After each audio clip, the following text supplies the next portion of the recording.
Hello, curious minds. So today we have Cheshta Jain. She's pursuing her PhD at University of Michigan in biology. So let's go. Hi. How are you doing, Cheshta, today? I'm doing good. How are you? I'm doing very good. And thank you so much for taking out the time for being here. And hmm can you please introduce yourself and what you are doing? Yeah, sure. I'm a graduate student in University of Michigan in USA, and I'm in my sixth year right now. I study metabolism in colorectal cancer, and mainly my research involves around how iron utilization is optimized in colorectal cancer cells, and if we can identify the metabolic adaptations that allow them to survive under these kind of hostile environment, and if we can target those, can we develop any therapies around those um, um, phenotype? Okay, that sounds interesting and too intense. Okay. It's fine. And actually, I want to know that why did you choose a degree like PhD? I mean, it's so extensive, right? I mean, Mhm. so many years of work, so many years of research. Why did you choose and why didn't you go for a job directly after your master's? So I guess there's a few ways of taking that answer, and I'll be very honest with that. First of all, my master's is in a basic science degree. It's Okay. not engineering or anything like that. So the jobs that I would have gotten after my master's, I don't think I was that interested in that. I didn't want to teach. I don't think that was my calling ever. Okay. And during my undergrad and my master's, I was involved in research quite a bit. So my master's was also like a very research focused degree. So it's not like I guess there were many options, but like none of them felt like good options for me personally. And then the second component was like, I don't know, I think of education as an investment. It's not like what I can get in return immediately after. Like I thought like, oh, is this something that I want to do for next 5 years? I was like, yeah, I think I can do it. I do enjoy it.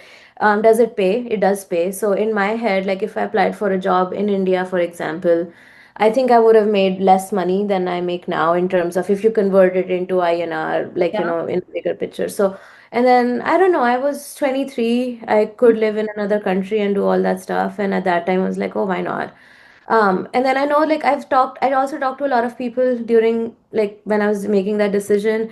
I think people who work in like research capacity in masters, almost everyone says that there's a ceiling that you hit after Mhm. a while. Like even if you work for 4 or 5 years, which is how long it takes to get a PhD, you will still not be considered for like those higher up positions where they can hire a PhD. So I don't know. I think like all of these things lined up, and I don't really take that strong, like I don't think that much, I guess, before I try that much decisions. Like a couple of my boxes checked up. I don't have to pay, they pay me. I think that was the biggest one. And I was like, why not? And that, like, there's this dream in India. I feel like if you do any STEM-based degree, everyone expects you to be a doctor or engineer. And I was like, oh, this is second best because I still get to have a doctor title in front of my name, so why not? Okay, so is it like in the field of biology, do you think that PhD gives you an edge in the long and makes you survive in the longer run and makes you more adapted to it, to that survival in the field? Um, so I think PhD is a very unique degree, and it's unlike any other degree programs that you could be doing, because it's not like a master's that you go to a class, you study for the curriculum, and you pass a test. So like it's not structured like that. So when I look back, I think of PhD as more like a work experience, in my opinion, because you learn a lot more. Like you basically have ownership over your own project, which Yeah. I don't think you really get anywhere. So like you manage your own time, you manage your own resources, you are responsible for the direction of the project. Like of course you have team members, you have PIs, but like you're the one really driving this project. Yeah. So if you want to collaborate, if you want to increase the scope of your project, it's you who reach out to collaborations, you reach out, you present your work. So there's like that component which I really liked, because whatever work you do, it's for yourself. And I think it also gives you time to realize like what are your values, like your personal values, of course, but like at work, what are your values, what sort of um like your work personality, what is the type of, what are your pet peeves, like all that stuff. You get to mentor people too, so I feel like you get like a leadership experience as well. So if you think about it, I personally think of it as a work experience, in my opinion. And it's very unique in the sense like like nothing works, but you still keep on pushing yourself to show up the next day. So you learn how to troubleshoot without much help from anyone else. No one else knows like what you're dealing with, right? And then you also like um, develop some resilience, and I think you develop some instinct because, okay, even in PhD, I think when things are not working, a good scientist knows when to stop pursuing it and change direction. So there are times when you need to have patience and you need to keep on showing up the next day and keep doing it. But there's also a time where you need to know, is this is a dead end and do I need to move on? So I think you develop certain instincts towards problems. And I think it whatever you learn, like you can apply to a lot of things. Like I don't think it's you also like teach yourself so many things. Like Yeah. that's what I say, like I think I don't know things, but I can teach myself a lot of things. So and then you develop your writing skills. So I think like if you think about like your training, it is very holistic in my opinion. um, and no other program can compensate for it. So some master's program often have like a research component, like Yeah. 1 year of like classes and 1 year of your master's thesis. I think they do bring you closer, but I feel like no other degree is equivalent of a PhD in my opinion. So yes, I mean it is long, yes, Yeah. but and then also you can make what of your degree you want to, because like if someone is interested in, like a lot of my friends, they're interested in pursuing like consulting or like business component of like science, so they invested a lot of their time throughout their PhD like volunteering and all that. Some people were interested in pursuing like patent law or like intellectual property disputes and all that stuff, so they trained a lot, they did like internships and all that. So there's a lot more tailoring that you can do to your own program which fits your needs. So just because someone's PhD is 6 years and they were miserable throughout does not mean you have to be miserable for six Yeah. years. Okay. Um, I don't know if that answers your question. Sorry, I like lost track. No, no. It was actually a very good answer. And also I would like to ask that right now you mentioned, you spend a lot of time tailoring yourself, developing this set of skills. I mean, how do you actually manage? So when you're doing so much research in a particular niche, right? Your niche is so particular. How do you actually, know that now, okay, this is my niche, I will finish my degree or whatsoever. But now I want to, maybe I am more interested in doing consulting, or maybe I'm more interested in the business aspect or Yeah. patent law. So how do you actually switch that niche? Because now you have spent 6 years doing one thing and now you have to switch your niche again. Yeah. So I think that's why I said like there's this you decide your training, right? Like you're in charge of what you want to be trained on. So I would say like that's why like having PhD like longer, like a very long duration, that sometimes can be helpful in the sense because you're not suddenly changing your job. Like I Yeah. would hope that after in between, like if you decide to switch into consulting at the end of your PhD, you would had some experience. You have either worked with some companies or like for example at Michigan we have the student run consulting group, so you Okay. can get some experience there. So they have real life clients, but then it's students like us who will serve as consultants on like short term projects or something like that. So I think in PhD that is also a really good time because you can try out new things. Like personally I never knew like what I wanted to do unless you try it out, right? So I did consulting, like I did like the student run consulting group, and I realized I don't like it as much. So one way or the other, like you try something out and there's low commitment. Like I'm just like a student consultant, if I leave I leave, like no one cares because this is Yeah. not my main gig, right? My main Yeah. gig, how I'm getting paid and what I'm getting paid for is research, so that is always there. So I Okay. think like what I liked here is that you have some room to like explore these interests. And I would definitely urge, like personally, like I'm a very anxious person, I don't think I can take that leap of faith, um that I would just switch fields completely. Like I don't think I am that person. So personally for me, if I've tried something out, I've thought about it, that was like really helps out. And I think other people around me have also done. Like one of my roommate, she worked at like the student run venture capital fund, and Okay. she really liked it because what they do is they hear pitches from different startups and they decide whether to invest or not. And I always thought like, oh, what? Why do they need a PhD for this, right? Like they really don't. But Yeah. nowadays, there's so much startup that is coming from like biology sector. Yeah. So you could be that interface between, like because you understand the research, but then you could be that person that's hired by these business people to like mediate those conversations. So I think changing I hope that it doesn't come very dramatically for people, because throughout the PhD you should have some time to like, if not work, you could have time to like, make those connections, like network and all that stuff. Which is very hard if you're doing like a year-long master's or a 2 years master's, like because your program is so condensed. Yes, yeah, that's right. So, like I would say, seek opportunities so you're not suddenly, and that would help you also stand out, right? Like if you're applying for the same jobs, like for consulting, and if there's a student who has some experience, it is very hard to break into that network as well. Yeah, But yeah, I think you start realizing once you think through these things, and that's why like maybe having 5 years is not the worst thing, because then you're like, okay, I hate research. What next? Or yeah, I will realize like I really like research, but what else I want to do? Because within research also you can switch fields, you can switch topics, like all that stuff. So trying out, I guess that's what I would say. That's what I would do. okay. And do you think that if you would be doing a PhD back in India, you would have Mhm. still gotten this time to explore yourself, or is it the flexibility you get in the structured programs that you are in USA, Mhm. or it would be the same if you would be doing it back in India in any institute? Um, I think because, and then this is all again from, I have some friends who are doing PhD from India. So this is from what I've heard. This is not at all my first-hand Yeah, experience.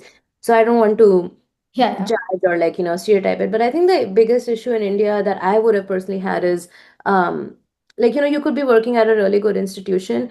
The funding there is a bit uncertain. So even if you have like those fellowships, like, CSIR, JRF, or all that positions, you have to like compete for very competitive exams. And even if after you do that, their funding is a bit unstructured. Like it would come in like suddenly they would not get paid for like 2 3 months and then get paid again in one bulk. So I think like over here the things that I'm able to do, a lot of it personally for me comes from financial security, because I do have financial responsibilities back home and I cannot do it for fun. Like yeah, I need, this is my job. yeah, But I think in India the attitude towards PhD is that it's a degree and yeah, you should be grateful that you're getting paid at all, which is not the case. I yeah, think I'm in my late 20s. This is my job. So I like that because of the financial security component. Like, of course, there are changes. Like, US is having a lot of federal funding policy changes and all that stuff. But like at the end of the day, you are valued as an employee. And I think the professional is component, like people are more professional and they think of you as an employee rather than like, a student. So that hierarchy that exists in India, I think is not as rigid over yeah, here. So I still feel like I have a say in things, how things should be done, and I'm not constantly like oppressed in that sense. But I know that in terms of research, there's a lot going on in India and there's like really good institutions that are doing really great work. So in no way I mean to shit on India, but yeah, like I just wish the structure was a bit more inclusive of people, because I feel like if you want to do a PhD in India, you have to be financially secure. Like yeah, you're doing this for the money.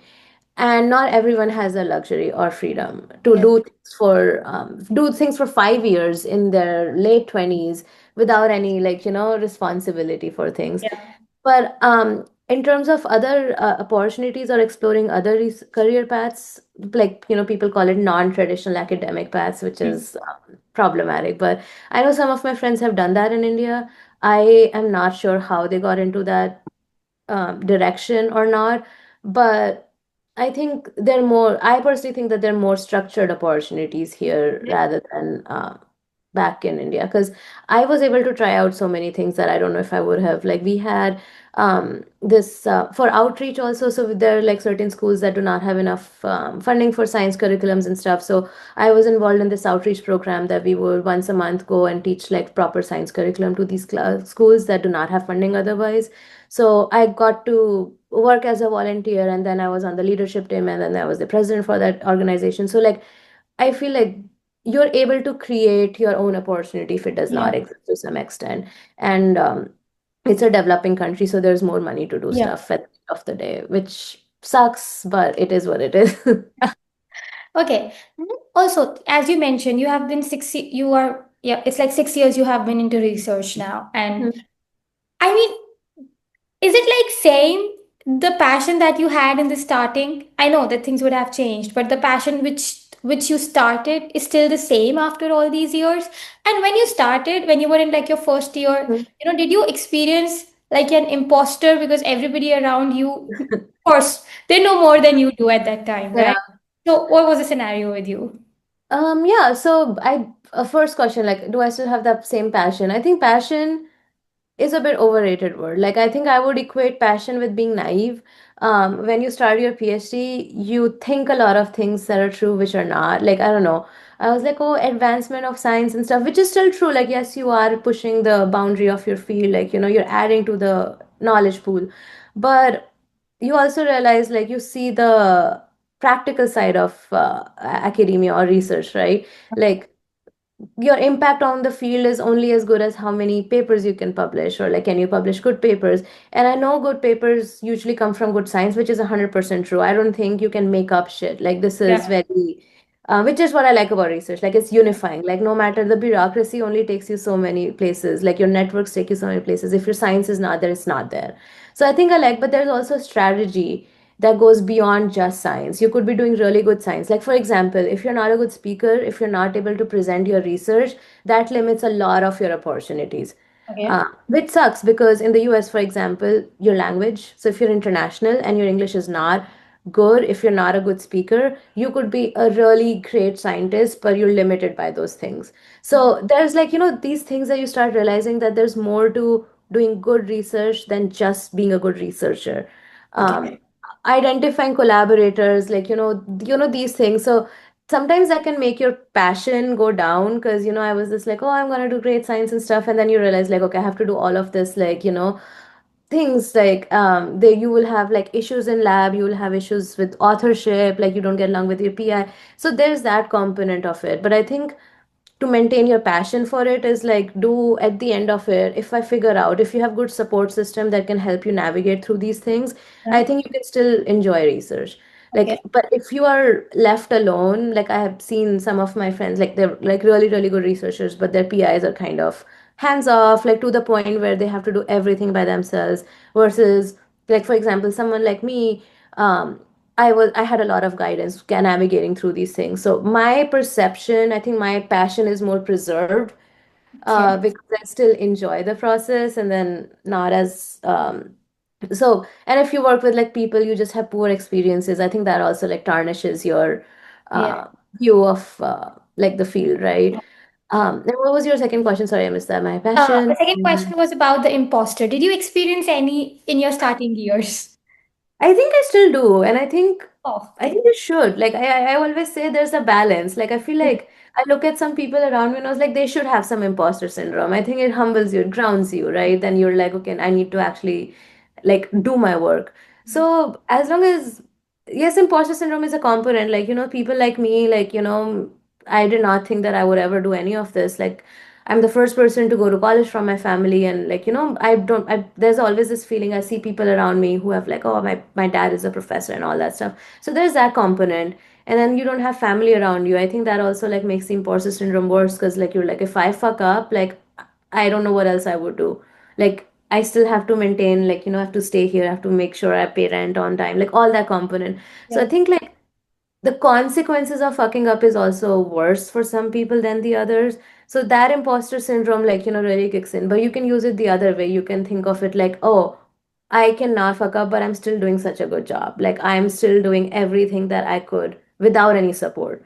So, so there's a balance. I feel like Okay. some people think like there's a level of imposter syndrome that just keeps us humble, that just keeps Yeah. us like an imposter syndrome that makes me check twice before I submit something. That is good, right? That's Yeah. not a bad thing.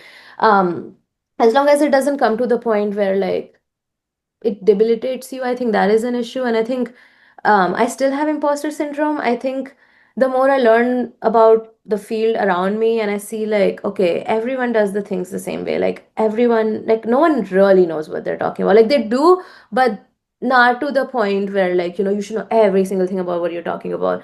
So, and then I think having a community around you helps, like having friends, having open, honest conversations with mentors like helps often, because I'm sure like everyone has experienced that. Just because someone appears very like on top of their game, I'm sure inside they're freaking out. And sometimes talking to your friends about it, because even with the, like, I see my friends and I'm like, oh my God, they're doing so good. Like, I see them speaking on the stage, I'll be like, oh my God. But when I talk to them, have like a vulnerable conversation afterwards, and they tell me, like, oh, I was freaking out, I was so nervous. Mm. And then you're like, okay, everyone feels that way. So you feel like seen. So I think as long as you try not to hide, because the worst part of imposter syndrome is like, you have tricked everyone into believing. So Yes. once you open up and have a conversation about this, is then when you realize, like, okay, I'm not tricking anyone because I'm talking about these concerns. So that helped me. And I think that's like maybe our upbringing is like that from India, or like Yeah. something like the weight of disappointing others, I think, is just so strong. So I think because I would like try to hide, right? Like I'm like, no, my PI does not need to know that I'm feeling this way. But like, we call it third, like, how in video games you do something and this new achievement unlocked. Yeah. So once you cry in your PI's office, that's a stage. And once you've cried it, it's a new achievement unlocked because you have reached a stage of vulnerability with your PI. It can either go really bad from there or really good. I think a good PI would make it really good, because I remember crying first time in my PI's office, and immediately afterwards I felt better because now I communicated what I needed. Instead of making this thing really big in my head that I suck, I'm struggling so much, I told him that, okay, I'm actually like struggling. I have not done any of these things that I was telling you that I will do, and now I don't know what to do. And then he offered me help. It was that simple. All you had to do was let them know. So you learn to get better at it. I don't think it completely goes away. I don't think it should completely go away, Yeah. because it just makes you a more rigorous scientist or a Okay. person, And regardless of your field. you just mentioned, like, it all depends upon when you present your problem to your PI. So, what do you expect from a good PI? How will you say that, okay, he or she is a good PI? Or how will you Okay. choose a PI, like, for that matter? Yeah, that's a good question. I think like being a PI is kind of weird because yes, technically he's my boss because he Yeah. does pay me and he's higher up in ranks than me, right? Like I am under him, like so he's my boss. But at the same time, he's not like I don't think a good PI should treat themselves as your boss. They're your mentor too. Yeah. Like you are an employee, you do work for them, but at the end of the day, this is a training opportunity, like this is a training position, and you are there for mentorship. So unlike like I think good PI should, when you come to them with a problem, first of all, not feeling invalidated. That I think is the biggest thing for me, because I would have already talked to myself out of it. Like I'd be like, this is not that big of a problem. I'm making a big fuss. I'm making a big fuss. But then once you finally decide to talk to your PI, and if he says the same thing, like what's going on in your head, it makes it worse. So I think like someone who doesn't invalidate them, then you're like, okay, yeah, like I think these are valid concerns. Mhm. And then like you don't feel judged. I think that was a very big thing, like the imposter syndrome that you said. Like if I admit to someone that I don't know something, like do they tell me like, why are you stupid, like you should know this? Yeah. I think that would be like really not helpful, because if someone's coming to with it, like would you say that to a friend or like someone? Like probably not. And I think, and then what they do with that problem, I Yeah. think that is important, because like words are only good for words. Like I have seen people who are like, oh no, you're doing amazing, like don't worry about it, versus do they actually help you? Because there are some PIs who are not very expressive. Like my PI, I don't think he'll say like, oh my God, like he's not that cheerleader person as much. Like he would say good job, but he would not be like hyping you up. But what he does do is, if I come him with a problem, he'll try to solve it himself. If he cannot solve it himself, he will find people to do it. Like if it's a research problem, he'll be like, oh, I know someone who does this, because his network is much bigger. If it's a personal problem, like I have had family issues in the past that affect you, like we're all adults, we all Yeah. have these things. If he could not help me research wise, he's always put me in touch with resources. Like there was a time my dad wasn't well and I Mhm. had like a financial crisis, and there are resources within the university. I know some of them, but I not know all of them. So he was the person who like put me in touch with it. Some of the places he has to submit letters on my behalf or verify like I'm a student and stuff, he's been very supportive of that. I have seen PIs who forget to submit a letter and people lose positions. So I think a good PI, like, you take that responsibility very seriously, because someone's career is depending on it. And I think like one last thing I would say with a good PI, because he's your boss, but at the same time, they should help you move to the next step. Yeah. So Technically, yes, it feels wrong that, they trained me so much and now I'm taking all this training away and helping, like, or joining some other firm, which is where the difference comes between a boss and a mentor. Mm. Like, they should tell you, they should help you, they should not hold you back. Your goal is to graduate and do something else afterwards. So, um, and it feels like a very selfless thing for a mentor, right? Like, because I was like, why would I train you if you're going to work with someone else? But like, that's the part of it. Like, I'm putting a lot of trust about my career in someone's hand. I'm trusting their advice. I am doing what they asked me to do for 5 6 years, but I need to have that trust in them that they have my best interest. Yeah. Only then I can trust them. Otherwise, I would be always like, I don't like that. Like, I don't think I'm that person who can commit to a position if I know the other person's intentions are not the same. So it's always nice when it's a good personality fit for both of you, like your communication style. I think those things you learn, like for example, with my peer, like I was always so confused, like his communication style. Like when he's at work, it's very different once you meet him outside. So our lab is very social. When we meet outside, like we talk about everything. Like I know he brings his kids all the time. I know everything, like with happening the kids. But when we're at work, sometimes he doesn't say hi either, like he's just like very separated person. And Mm. once I realized like that's just how it is. And but the thing is, if I ask him a question about a person, I was like, oh, how was your weekend, he will always respond. Mm. But so you start realizing like what is their communication style and you try to make it work.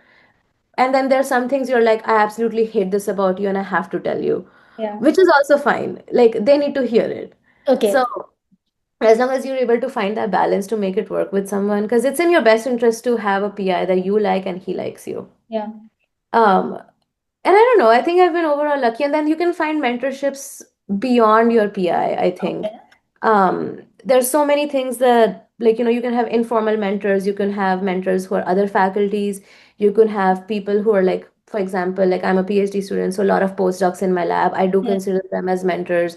Your peers can be your mentor to some extent. Like one of my lab mate, he's the same year as me, he graduated, but he had an expertise in a field, and I would often like, run my problems by him.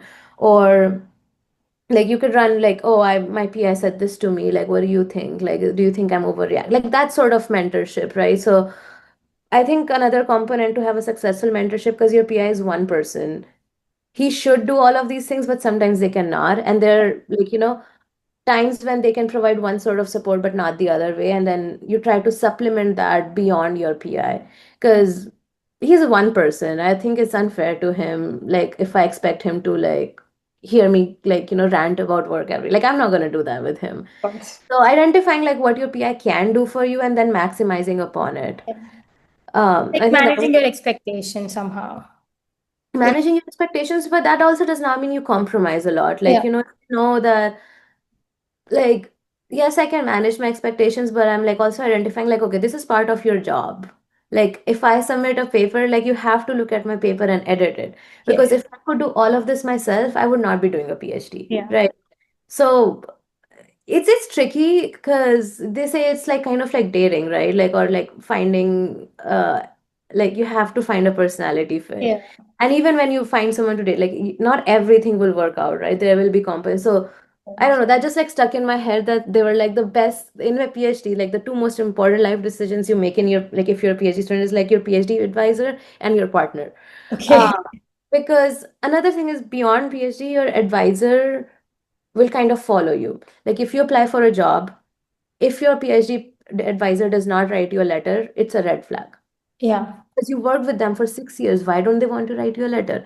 Yeah. And even after your first job, your second job, your third job, I think your PhD advisor's letter is Still going holds to a lot follow. of importance. And then someone who you can maintain that connection with, right? Like I don't want to graduate and burn that bridge with my PI, and I'm like, I never want to see you again. Mm.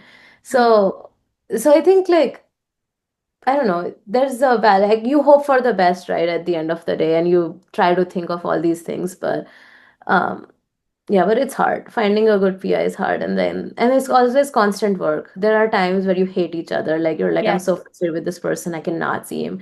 But then when something good happens, you get a good result. Do you think your PI will be excited for you? I mean, a good one will be. I hope so, right? Like you need those cheerleader Yes. personality. Like two things that PI should tell you, when PI should hype you up when your ideas are out there. But then a PI should also tell you when you're being delusional, Yeah. to ground you, because they have experience. So you need like a balance. You don't want someone who shuts down every idea and is not excited for you. Um, Puts up everything you do. yeah, like I personally like being people. Like if my PI is not around, like if I get something good, like I always show people in my lab. I was like, oh my God, look at this result. Isn't it so exciting? Yeah. So that's how you find your joy in research over and over again, And I think. also, I want to know, the kind of mentorship you mentioned right now Mhm. that you get in academia. You think that if you were in industry or doing a PhD in industry, you would get the same kind of mentorship, or is it very different there? I don't know. That's a good question. Um, I think PhD in industry would probably be different. I am not aware of as many people doing a PhD in an industry setting. I think PhD in my head is like an like it's a degree, right? So I Yeah. think of it as university. But I have seen people who do postdocs, and then when I worked in industry for like a very short time, Mhm. I think it depends a lot on the people. Okay. Um, but I think you're still considered, you're more of an employee than training in industry, I think. Okay. That's what I would expect.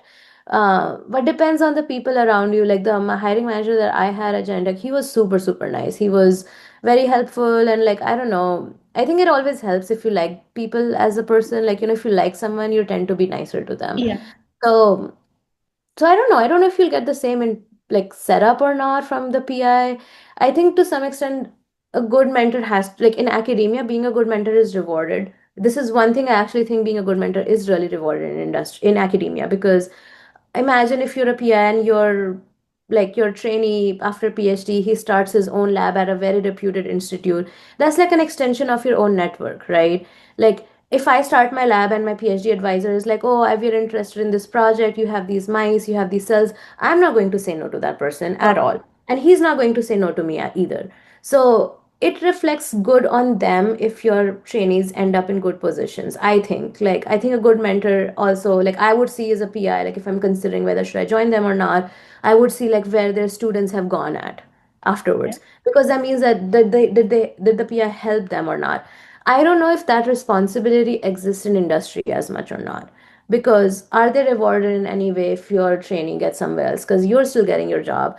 Yeah. I could be wrong. I could be that it does matter, but I don't know if once they move out of the company, how much collaborations they can have or not, that sort of thing. So I think Yeah. that may be a bit different. Yeah.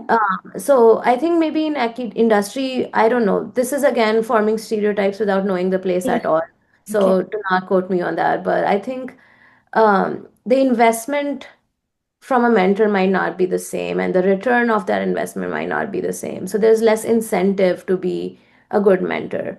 But Okay. of course, you can be a good team player, right? Like, no, like, I think these things are important. Like, do your colleagues like you because you do spend so much time, and just, I Yeah. don't know, why make things harder for everyone? Just be a Yeah. nice person. It's not that hard. And I want to know that, you have worked in both industry, like for a very short period of time, but you have still worked in the industry. And then you have been there in academia for such a long time. Do you really think that the non-negotiables at both places in the terms of your work are very different? What do you mean, like non-negotiables? Like you have something that you really can't do in the lab, and there is something that you really can't do in the industry. The work ethic, maybe you can rephrase it that way. Yeah, I guess like um I think there's room for error, which I feel is more in academia. Like if my experiments don't work out, or something happens, like I feel like there's just a lot more room for error here, and then room for change in direction. Um, like you envision experiments, your project, whatever, but then you do one experiment, did not work, you fucked up like something really bad. I think there's more room for it because you're like learning, in my opinion, and depends again on your lab. Like some people, some PIs, some labs are very like intense about these things, but some people are like, well, you make mistakes, that's how you learn. And I think like also the direction can change a lot. Like sometimes you do an experiment and then the result is not what you got, but then you're like, oh, maybe I can look into doing something else from that. So you can pivot, I think, based on how the direction is going. But I think in industry, just because their output is a commercial product of some sort, a Yeah. service. Like, it's much more defined outcome rather than in academia. So I think like which can be a good thing. Like that means it's much more structured. Like I think experiments are much more structured. They're like very streamlined and all that stuff, in my opinion. But they already kind of think everything out and then you do the experiment. So your hypothesis is very well defined. Yeah. Whereas, at least in my work, sometimes I feel like I don't know, you can explain your phenotype by a lot of different ways. You can try to interpret it in different ways, and then if this is the interpretation you try to do, you can do follow-up experiments. Yeah. But over there's this rigidity that this is the interpretation because this is what they wanted to prove. So they already know what they want to come get out of the experiment. Whereas I Okay. think I am like, oh, we'll see. Like, like once you get the result, that's when you think like, oh, what does this tell you? Yeah. So I don't know if that makes sense, but like I'm also thinking from a very like my research experiences in cancer biology, right? So like the experiments that I'm talking about in industry, like they're trying a new drug, they injected these tumors, they treated the mice with the drug. Their hypothesis is the drug should reduce the tumor size. And if it does not, that's it, right? They move on to the next thing. Okay. Whereas if I see the drug did not work, then it'll be like, oh, maybe like, that means the drug is not reaching and all that. So I will try to like work around it and then be like, maybe these cells are mutant for like, that sort of thing. Because I'm trying to understand why the drug did not work. Yeah. But in that setting, they're like, oh, drug did not work. That's it. Move on. They don't care why it did not work, right? To some Yeah. extent. You try to mess around with it, but like, Yeah. So basically, it's like industry offers you less flexibility in terms of research as compared to academia. yeah, but that also again depends, like, what sort of research, where you're located, and all that Okay. things. Okay. And also, since now when you will be defending and you'll move on with your career, Hmm.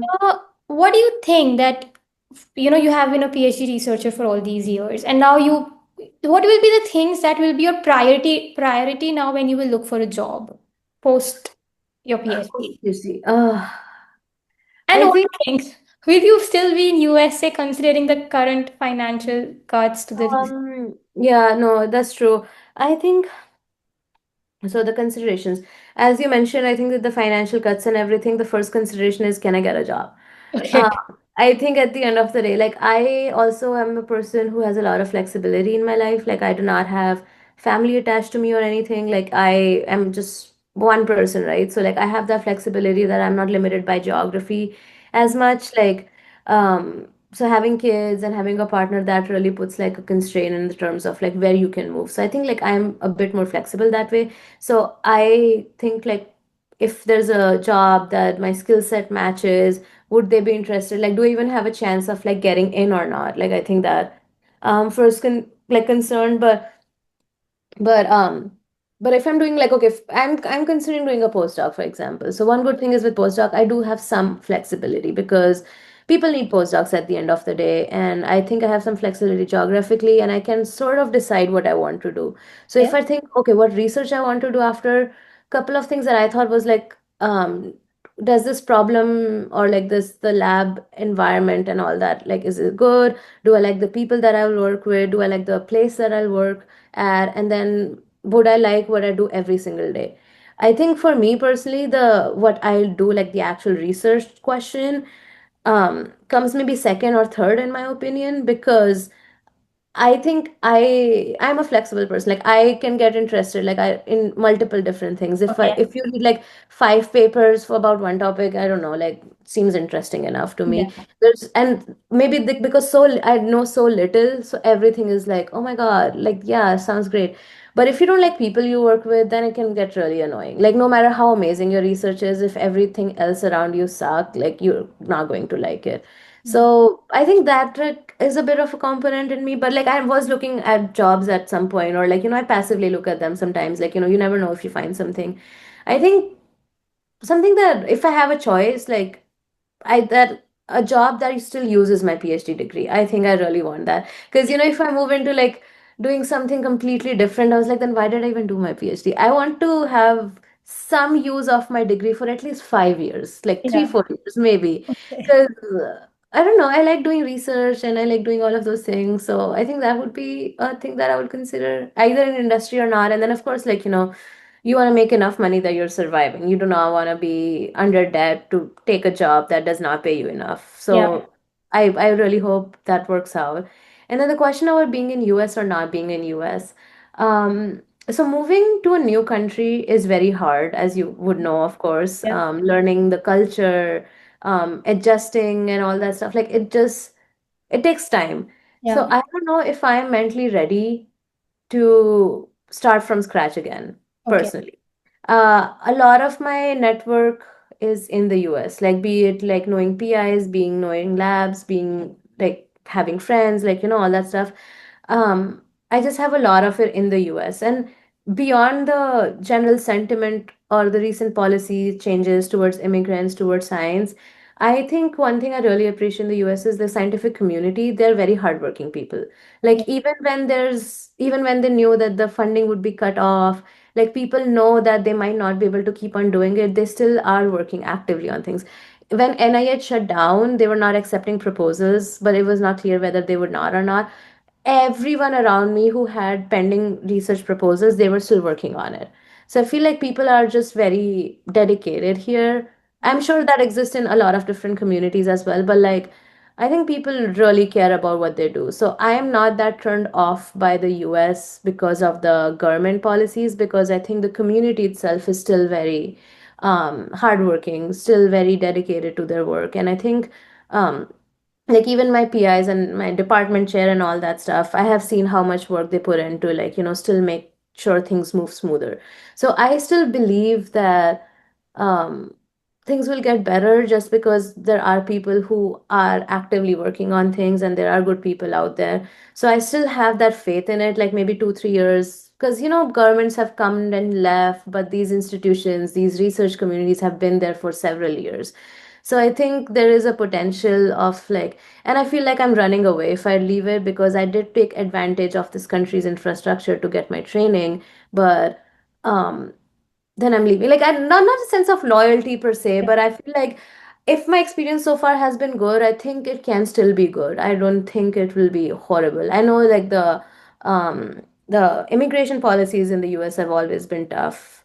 So I'm not tied to this place, of course. Like it's not like I will never leave. But just based on these reasons, I think I would want to maybe try finding something here, and like eventually I think I would want to move home, or at least be in a situation where I can if needed. Yeah. Have family back home, and I don't know, after a point it is very isolating to be here. Okay. So I'm open to that, but I think for now I'm just focusing on the US just because I know people Yeah. here, and I Like you know. have your community over Yeah, there. I have a credit score now in this country. I figured out how to pay taxes. I cannot go to another country and learn it again. I think that will actually be so hard. Yeah, I get that. I know, dumb reasons, right? But like now I understand the ways of this country, But I I feel think like. they're not dumb. They just take so much of time so that we got so used to and we wanted to be in that comfort zone, at least that you don't have to spend time on this stuff. We already are spending time Yeah. on the other stuff already. Yeah, exactly. Like, the PhD is already taken. Like, I would say, like, if like, there is a component, like, I had to adjust to so many things here, like Yeah, the weather, the food, the people, and all that stuff, yeah, which does delay you. Like, and yes, it's not an I get. excuse that using that, oh, because I'm immigrant, like, I should have, like, I am taking longer to finish my PhD. Yeah, But that was a very steep learning curve, and it did take longer for me. yeah, Like, so I don't know if I have that bandwidth to invest again that much time into another country again, which is again, like, I'm open if that's what it comes down to. I have moved across the world once, I can do it again, yeah, and I think it'll be fine. It'll not be the worst thing. It'll suck, but it'll be fine. So open to it, but we'll try our shot here and then see what yeah. happens. And I want to ask you this one last question. Hmm. If I ask you, like, if I take you to, if I take you in a time machine 3 or 4 years back, or maybe 5 years back, and ask Uh-huh. you to choose a field, will you choose what you are doing once again, or will you make any changes to it? I don't know. I mean, like, so there's other components of your life decisions, right? Like, we talked about this previously. Like, if you compare yourself to other people who've not done this, how they are doing in life versus how you are doing. And it's very hard not to compare. Like, Yeah. yes, you should not compare, but this is human nature. Especially for us, we've been in academia. Comparing to others and getting a grade for your work is what we do. Yes. Kind of an academic system which, competes with people. So if I think of that component, depends on which part of my personality or like my like which aspects are stronger in make that decision process. Um, I don't think I regret working on what I work now. I think what I'm working on is an important question. I do enjoy doing it. I think I have become good at doing what I do. We all like being good at our jobs. I draw great amount of satisfaction in being really good at what I do. So I think all that stuff looking back, like I do feel good about my work every day. Feel good about the people that I work with. Of course, I could have been richer. Of course, I could have been younger. I wish I was 25 instead of 29 now. So, like things would be different. But you always try to think like, do you regret, like, do you hate how things ended up at the end of the day, like where things are now? I mean, no, I don't think I hate them. Maybe I would take a decision. Maybe I would have studied, depending on how younger. You said 5 years, 4 years. So if I was in my undergrad or if I was in my school, I would have been like, study harder because I am realizing like having good grades is important. I did not have good grades. I had like average, like above average, but I was not like the topper in any way. I never did. So maybe like I would tell her to be like, okay, study a bit more. Maybe I think to some extent in India, unfortunately, the brand value of the institutions you go to matter.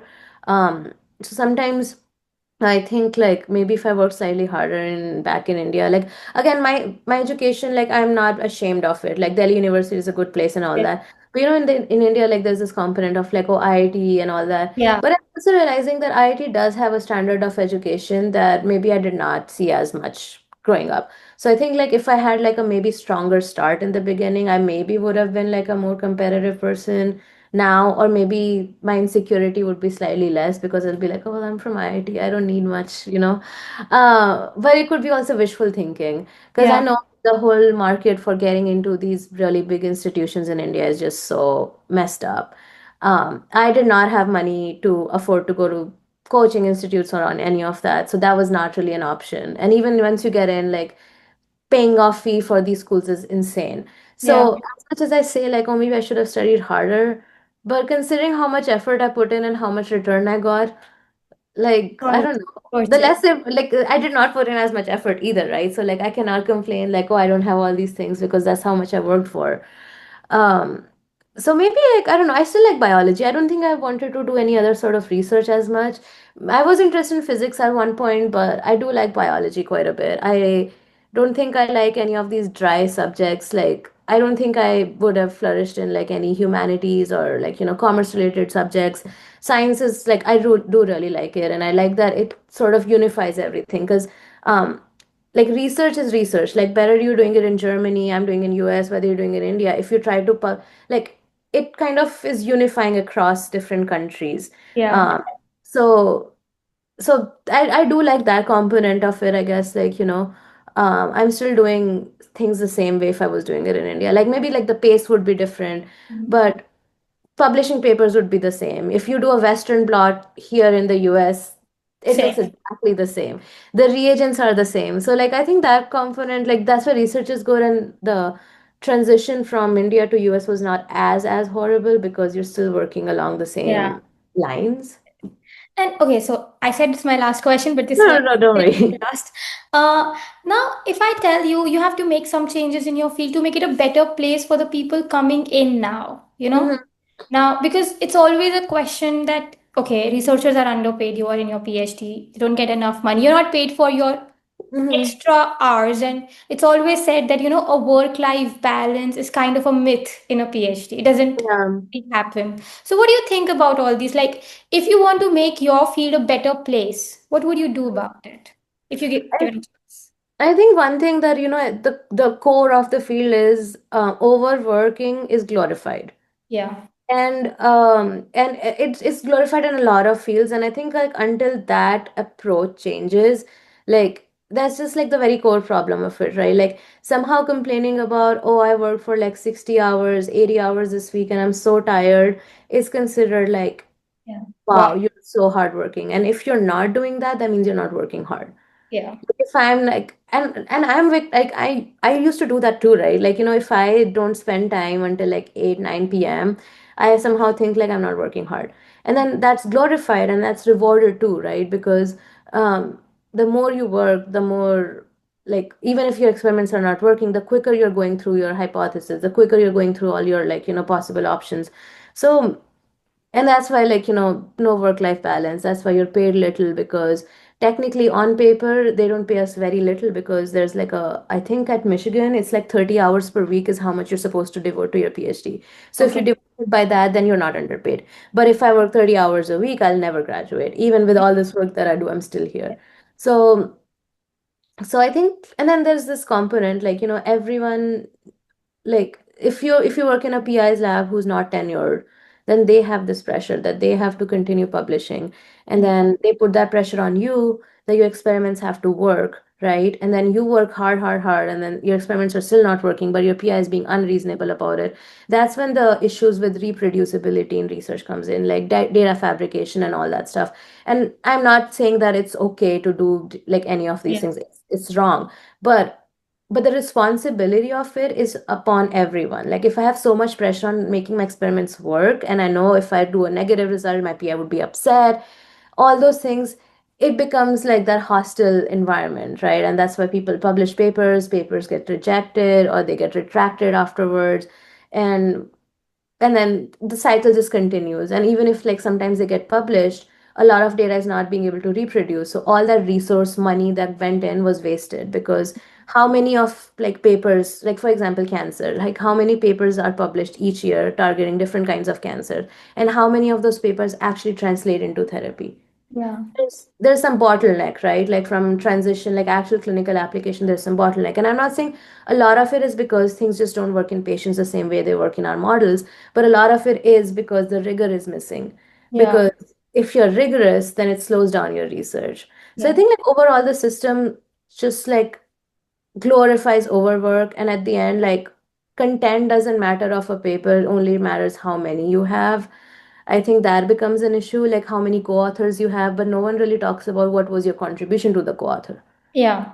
Like if I just have some cells and I send someone some cells and that's how I end up on a paper, that's not the same thing as actually doing an experiment.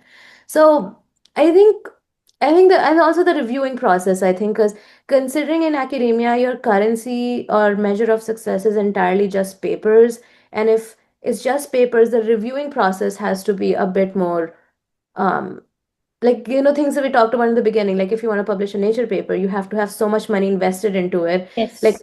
even if it's the same thing, the interpretation, the outcome of the experiment is same, but you have to show the same thing by 5 different ways. Yeah.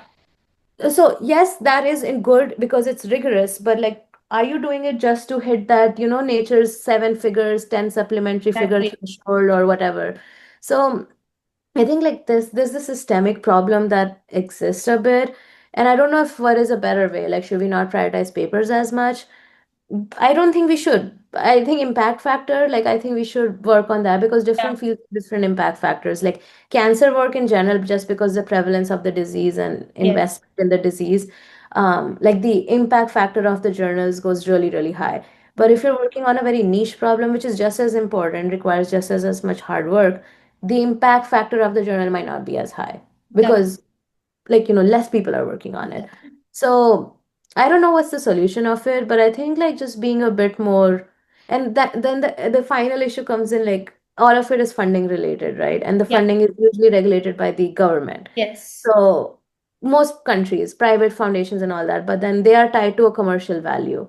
So Yeah. basic science research cannot be associated with the commercial value. Yeah. That's true. That's true. Actually, Yeah, that's so as long as, and then the people, like general public sentiments towards research, like for example, I do cancer biology, but like whenever I go home, everyone is like, oh, is there cancer cure now? What's the point of your PhD then? So like then people don't actually know what you're doing. So I feel like this all problems comes down to like some sort of like science communication, which I think is really lacking in our training program a bit. Um, to some extent, yes, because like nowadays, if you submit a proposal, they ask for like a lay summary and all that stuff they do. But like, does general taxpayers who are investing in science research, do they understand what's going on? And if you think about it, it's very fair expectation. Like if my taxpayers' money is being invested into research, I should know what what it are is. they doing? Right? Yeah. And I think that might be, as much as we say, like, oh, other people don't understand, that might be failing. like that might be the issue with our community, our scientific community, that we have failed general public to be included into the science part. So I Yeah. think there's a balance that needs to be attached. Like people need to understand, even if my research is not going to cure cancer, why is this important? And I think some myth busting, people think that there's a cure for cancer that exists and the Yeah. companies are hiding it from us. Um, so like example for that. So, like, like that sort of thing. So I think because all of it is because of funding. You need to publish more to get more funding. You need to work harder to get more funding. You need to work harder to build that reputation of it. So, and then the discrimination, of course, in the field exists. Like, Yeah. well, I have heard one of my colleagues say that, oh, most women would want to focus on their child and their families. That's why they take time off from like work, and then the Excellent. maternity. I was like, huh, okay, interest. Like, like so there is that difference that exists. Like even if you look at successful PIs, almost everyone has a partner who had a less demanding job, I guess, or they Yeah. were taking care of things that the person is neglecting. Like if you're spending this much time at work, your personal life is completely neglected. So Yeah. someone else is raising your kids, someone else is cleaning the house, someone else is cooking for you. Yeah. So that's why, like, as the field moves, the same expectations that, like, what my PI did in his postdoc, like how much time he spent at work, I cannot do that. Because guess what? I do not have my wife like, taking care of everything else for me. Exactly. Like, that's not exist for me. So I'm thinking like shift is happening as, like, the generation switch happens in every field, it happens a bit. So it is happening, but the issue is because in that process, like if academia is so toxic, you get burned out. Like people like you and me are getting burned out. When Exactly. we graduate, we don't want to stick around. Yeah. So we complain about the system, we move out of the system. So then the system remains the same. Exactly. That. So Or. it's a balance, like, and then not being like that's being said, like I'm not guilting you or guilt tripping myself into staying here. I'm going to do whatever's best for me, Exactly. because I'm sorry, it's not my responsibility to change the system, but it is what it is. But what I like recently, because of this funding crisis, because not everyone can be a PI, so a lot of people are taking up these positions that are like auxiliary to actual research. Like you do any positions in publishing, any Okay. positions in, like, reviewers, like editors, all that, or science communication. There's like a lot of like science advocacy groups that are there, but especially for patients, like, we are doing research, but patients don't actually understand what treatment options are there, because you're dealing with such a big crisis. You don't know the language, so there are groups like that specialize in this advocacy or mediating. So I think there are more positions that are opening that can support research without actively doing research, which I think is just as important. Like, all the admin staff that helps out. Mhm. Because another thing in India that you talked about with the PhD, one thing I hated that was like no admin support. So if your paperwork gets fucked up, it's your responsibility. Like in JNU, it happened a couple of times, like there was some delay. I was made run all over the place and hell, and somehow it was my responsibility. So you don't get any support from, like, beyond research. Yeah. Anything that you have to do is your responsibility because it's your project. But I like that sometimes over here, at least they used to. Now with funding changes, who knows how stable these Yeah. positions would be. But you have like staff that supports you. Like over here, not once I had my payment was missed, like not once my insurance was lapsed. And whenever there were issues, like the admin staff is so nice, they always help you out. So these jobs are also just as important. Especially, I don't know if you're familiar with how NIH system works here. I don't know much about funding outside US, but if you apply for a grant, let's say it's a $500,000 grant. Hmm. So then there's an indirect cost. So the indirect cost is kept by the institution. So each university has a different indirect cost. So I think Michigan is like 35%. So 35% of that $500,000 will go to the university. Okay. So some places like Harvard, Johns Hopkins have up to 70-80% of that indirect cost. So what that cost is used for is like electricity, like who pays for electricity in our labs? Like we do have it, right? So that indirect cost goes towards that. And then the maintenance of the building. And then some of it goes towards these hiring these admin people who help with your stuff. Hmm. So we Oh. have so we have admin people who maintain our mouse colonies. like centralized university resource, we pay them, and then we have people who make sure we are compliant with, because we do so many like toxic chemicals, hazardous work, so there's so much compliance with the environmental law. So there's a lot of extra people that are important for this research. Yeah. So in the current funding situation, they're trying to reduce it to 15 or 10%. If they reduce it to 10%, it's not going to be sustainable. Yeah. Like, I understand Harvard and other places that have 70%, 80%, that's a lot, Yeah. but maybe there needs to be like a medium ground in between, Yeah. like not so those jobs are also now being unstable. But I think, like, as long as research is not just one lab success. Unfortunately, if a lab publishes a paper, only like co-authors who actively held a pipette are on the list. But there's so much beyond, like, that goes on. Like, someone helped you write your grant, someone helped you submit it, like someone reviewed your grant. Like, there's so much tiny, tiny pieces, Yeah. and people don't understand this. That's the issue. And there's just, Undervalued. A lot. yeah, undervalued. And yeah, so I think, like, I don't want to give up hope on these things. Like, yes, it's very hard to, stay positive, especially like, the state of the world, not just like the funding in science, but overall. But you can hope. I think Yeah. back in the day, there was a time when women were not allowed to get a PhD, and Yes. things have changed now. I think, like, at least in the PhD program, the female representation has gone quite up. Yeah. So things do change, but Yeah. yeah, you need to find joy in doing your science every day. I think, like, if you're not happy about your work, like, I don't know. Yeah, that's true. That's true. And that was very one, that was one comprehensive answer which actually summed up, the loop and holes that are present in our community or maybe in our field. And Mm-hmm. yeah, you mentioned a very valid point about the representation of women, which is very less. Even I heard from somebody, she was talking about like when you go to an industry and you are maybe 30, they do ask you sometimes, and it's banned in Germany. Technically, Yeah. you can do that, but technically, some people will ask you in the interview that, okay, what if you decide to have kids? And that is one thing that I would really hate, that just because I am a woman and my biological clock works in a certain way, you cannot ask Mhm. questions, Yeah. undermine my skill about that. Yeah. And also, like, the worst part is almost all PIs have kids when they were doing their postdoc or Yeah. their PhD. Like, just because you didn't carry your child within you, does that make it any difference, No. right? Should not, Um, technically. yeah. But then again, like, if I think everything comes down to funding, right? Yeah. They care about it because if they have to pay you for a year while you're on maternity leave versus like someone they would not have to. Yeah. So as much as it sucks, it's all capitalism related, but like, I think we have to find value in it. Like, yes, it is valuable to keep someone even if they decided to have a baby. Yeah. Not everything would have, like, immediate return on investment. Exactly. So, so I think, like, some countries are doing better, some places are doing better than the others, but like, other component is policy change and then the attitude change.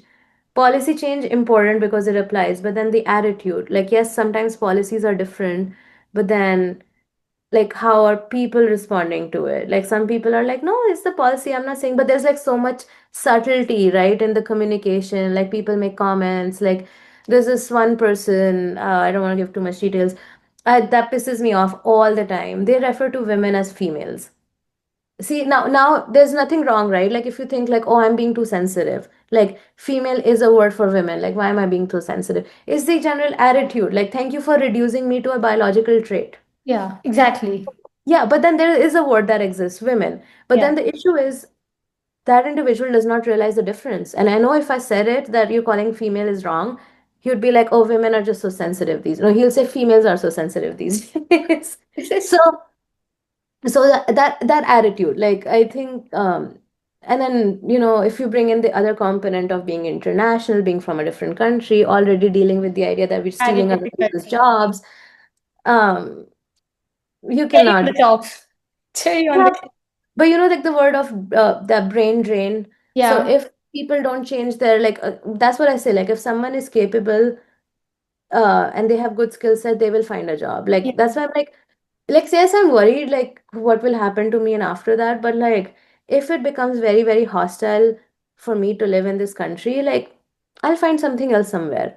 Yeah. Like, I believe that if you have the skill set, you will find it somewhere. And then, you need to find value within yourself. So, like, if because of their policies, because of their like attitude, if Mhm. people move away, then it's a loss just as much for them as well. Yeah. That's And I right. think as long as people realize that, I know some places do have started like appreciating the talent, actual talent, but like then you'll have a brain drain. Like, there's a reason why US and European countries win so many Nobel Prizes because people moved here Yeah. places to do research because they provide infrastructure and stability. And once it's gone, then why am I even here? Exactly. That's the point. So I think as long as maybe, like maybe it needs to happen for people to see it rather than like think like realizing like if these policies continue for like next 4 5 years, like you may never know, like, and not just US, like in general it could happen for any country, right? Yeah. In India also it happened. India also had a brain drain Yes. because they never invested in infrastructure to provide that support. So Yeah. India had a brain drain and then everyone moved away, right, to some Exactly. other country. So they call it like migration patterns, right? So as we move through the world, like things may change, but I was hoping after COVID, people would have like an appreciation for research. Yeah. But They did to some extent, I guess. I don't know.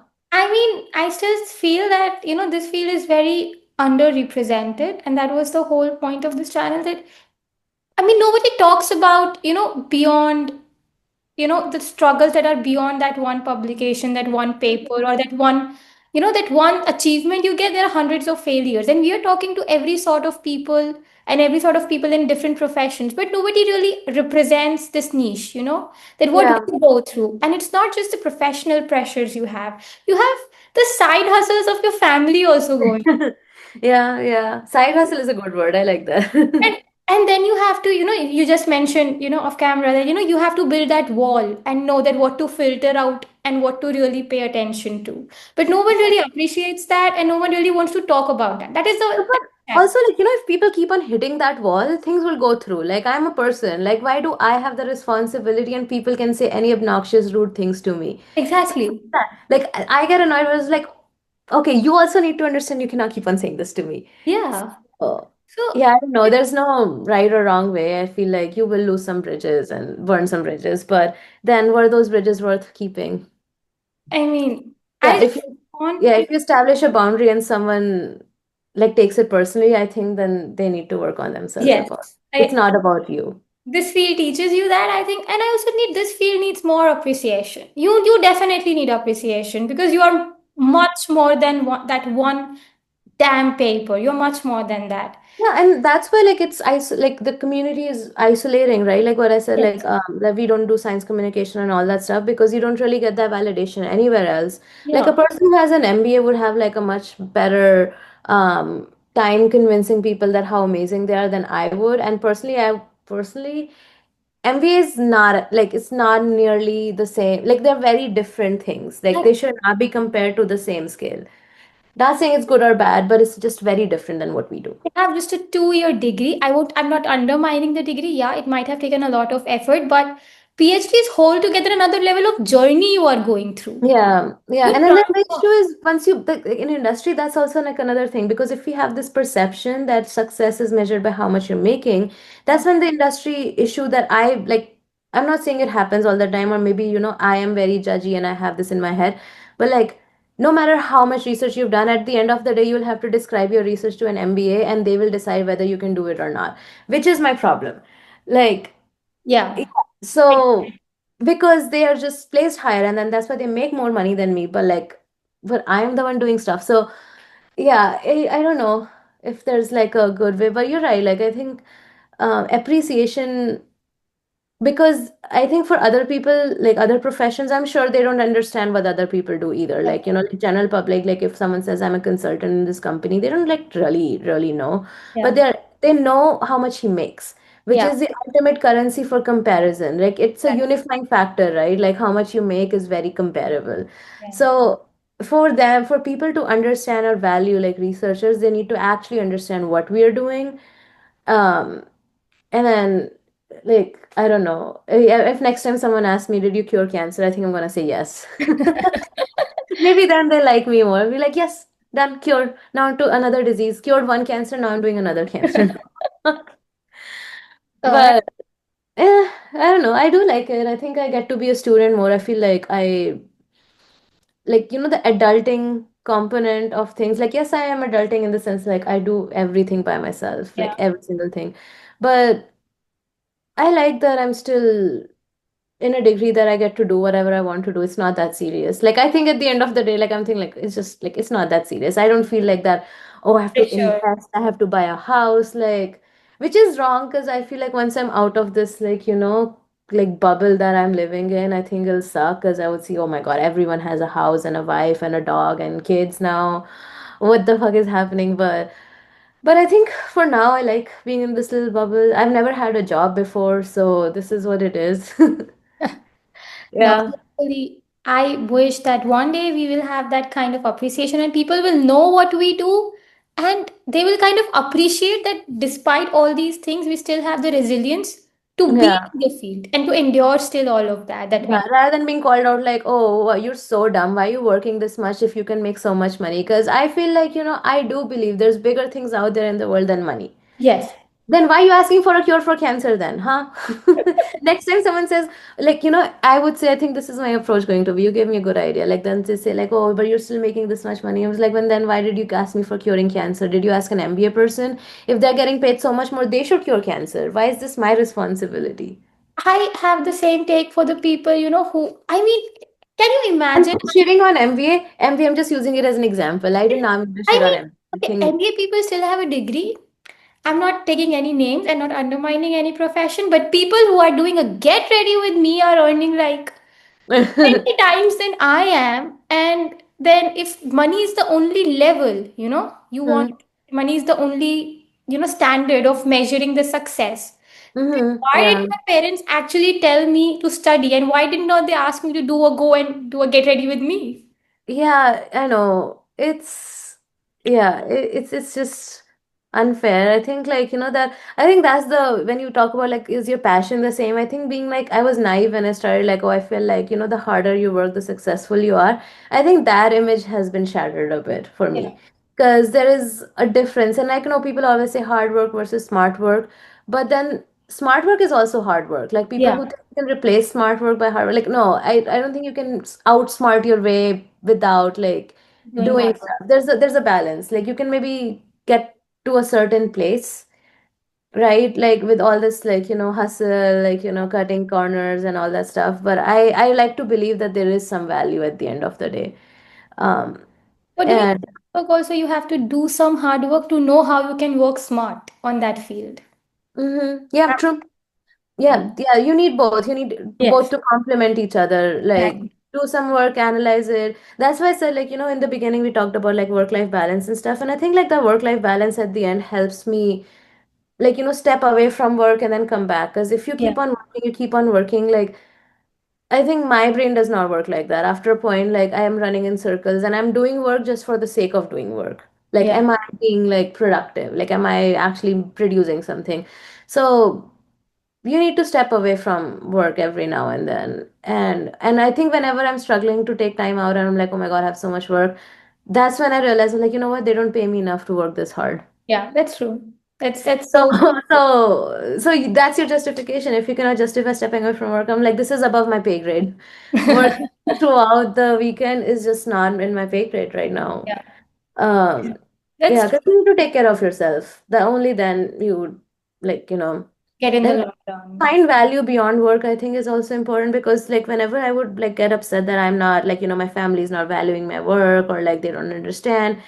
I think I also realized that I need to find value in me as a person beyond work. Yeah. Like, like this was very toxic, like mindset that I had. Like, I still have it. Like, there are days where like it's hard to like overcome that thought process in your head. But like, do I deserve to rest or do I deserve to enjoy my evening if I've not worked hard enough all day?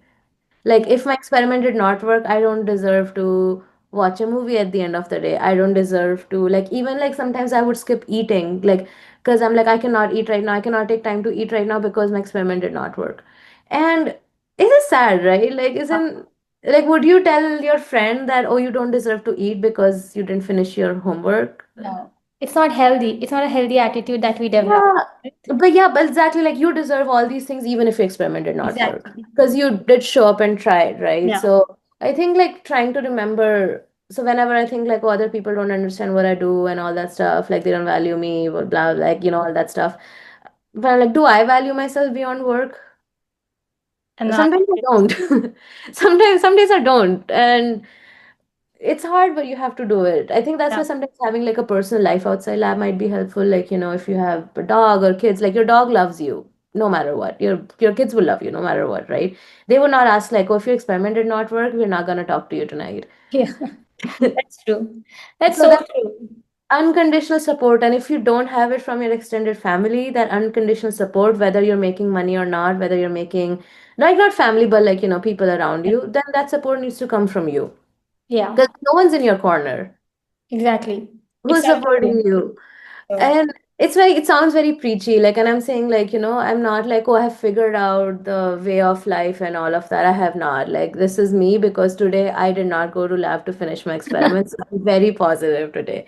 But 2 weeks ago, I don't know. Every day is different, but yeah. because then you don't want that toxic positivity either, right? Like, oh, Exactly. yeah. So it's okay to feel sad every now and then. There's just no right or wrong way, but being far away from home, I think, is definitely harder because you don't have family that will come in and tell you all this stuff. So But I think sometimes that's good that it's far away, so you're to I maintain the good relation. know, yeah, I would say that that is true. Okay, so that brings us to the end of it. And thank you so much for being here again. And your answers were so much helpful. I mean, really, they're on so on point. I mean, they actually highlight so many key points and, so many loopholes that are still exist, but no one really Like talks talks about, yeah, yeah. That's my 6 years of wisdom. about. Okay, so we have your Thank you six so years much of for wisdom having in me. maybe an hour. Yes, thank you so much for having Thank you me. so much.